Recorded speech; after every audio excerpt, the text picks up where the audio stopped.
మన ప్రభువును రక్షకుడైన యేసుక్రీస్తు నామములో మీ అందరికీ శుభములు వందనాలు తెలియజేస్తున్నాను. ఈరోజు కూడా దేవుని వాక్యాన్ని మనం కొనసాగించుకుందాం. గతంలో చెప్పినట్టుగా ఎవరితో నీ స్నేహం అనేది మొదటి పార్ట్ అయిపోయింది. ఈరోజు రెండవ పార్ట్గా మనం దేవుని యొక్క వాక్యాన్ని ధ్యానం చేసుకుందాం. పౌలు గారు సువార్త ప్రకటిస్తున్నప్పుడు అతనికి స్నేహితులు ఉన్నారు, వ్యతిరేకతలు ఉన్నారు, ఎంతోమంది వ్యతిరేకం చేసిన వాళ్ళు ఉన్నారు.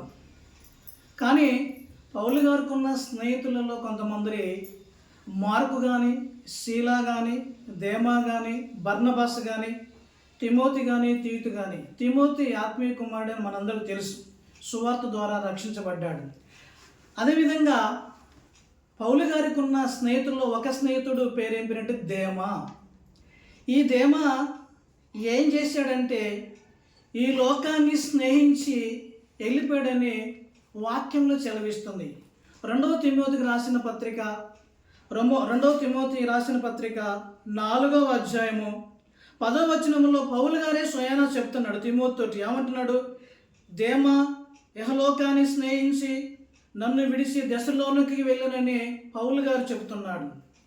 ఎందుకు వెళ్ళిపోయాడు దేమా ఈ లోకానికని మనం ఆలోచన చేస్తే, ఈ లోకాన్ని స్నేహించి వెళ్ళిపోయాడు. ఏముంది ఈ లోకములో ఏముందని ఆలోచన చేస్తే బైబిల్ చెప్తుంది. మొదటి యోహాను పత్రిక 2:16 వచనములో ఈ లోకములో ఉన్నదంతయు శరీరాశయు, నేత్రాశయు, జీవపు డమ్మం. అంటే వీటిని ప్రేమించి దేమా వెళ్ళిపోయాడు, ఈ లోకాన్ని స్నేహించి వెళ్ళిపోయాడు. అంటే దేమా ఈ లోకాన్ని స్నేహించి వెళ్ళిపోయాడని పౌలు గారు చెప్తున్నట్టుగా వాక్యంలో మనకి ఆధారం కనిపిస్తుంది. ఈ లోకాన్ని స్నేహించి వెళ్ళిపోయాడంటే అర్థం ఏంటంటే దేవునికి దూరం అయిపోయాడు. ఈ లోకంతో స్నేహం చేస్తే బైబిల్ ఏం చెలవిస్తుంది చూడండి. యాకోబు గారు రాసిన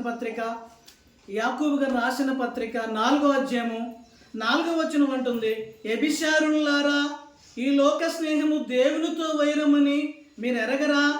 కాబట్టి ఎవడు ఈ లోకంతో స్నేహం చేయగలనో వాడు దేవునికి శత్రువు. అంటే దేవునికి లోకములో కలిసిపోయి లోకంతో స్నేహం చేస్తే వాడు దేవునికి శత్రువని వాక్యం చదివిస్తుంది. అంటే దేవునికి శత్రువయ్యే ఈ భూమి మీద మనం బ్రతికి బట్టగట్టగలమా? ఒక్కసారి ఆలోచన చేయండి. దేవునికి విరోధంగా జీవిస్తూ దేవునికి శత్రువుగా జీవిస్తే ఈ లోకంలో మనం బ్రతకగలమా? ఈ లోకాన్ని స్నేహించి వెళ్ళిపోయాడు. మరి ఎవరితో స్నేహం చేయాలి? ఎవరితో స్నేహం చేయాలంటే దేవునితో స్నేహం చేయాలి.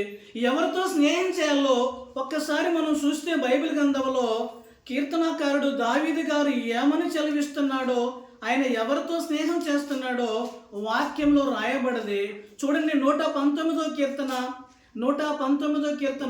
63వ వచనములో దావీదు గారు ఎవరితో స్నేహం చేస్తున్నాడో రాసి పెట్టాడు. చూడండి, పరిశుద్ధాత్మ ప్రేరణతో దావీదు గారు రాస్తుంటున్నాడు. 119వ కీర్తన 63వ వచనములో, నీ యందు భయభక్తులు గల వారందరికీ నీ ఉపదేశములు అనుసరించే వారికి నేను చెలికాడును అంటున్నాడు. అంటే నీ యందు భయభక్తులు గల వారందరికీ నీ ఉపదేశములు అనుసరించే వారికి నేను చెలికాడను. అంటే స్నేహితుడు. దావీదు గారు ఎవరితో స్నేహం చేస్తున్నాడు? నీ ఉపదేశములను అనుసరించు వారికి.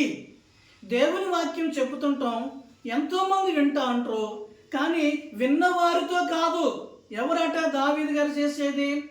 నీ ఉపదేశములను అనుసరించు వారికి. దేవుని వాక్యం విని దాన్ని అనుసరించే వారితోటి నేను స్నేహం చేస్తానంటున్నాడు. ప్రియమైన స్నేహితులారా, ఈరోజు మనం ఎవరితో స్నేహం చేస్తున్నాం? ఒకసారి ఆలోచించుకుందాం, మనం పరిశీలించుకుందాం. మన ప్రభువైన యేసుక్రీస్తు నామములో మీ అందరికీ శుభములు వందనాలు తెలియజేసుకుంటున్నాం. మనం మాట్లాడుకుంటున్న అంశం ఎవరితో నీ స్నేహం. 3వ పార్టుగా మరలా మీ ముందుకు వస్తున్నాను దేవుని కృపను బట్టి. ఎవరితో మనం ఈరోజు స్నేహం చేస్తున్నామో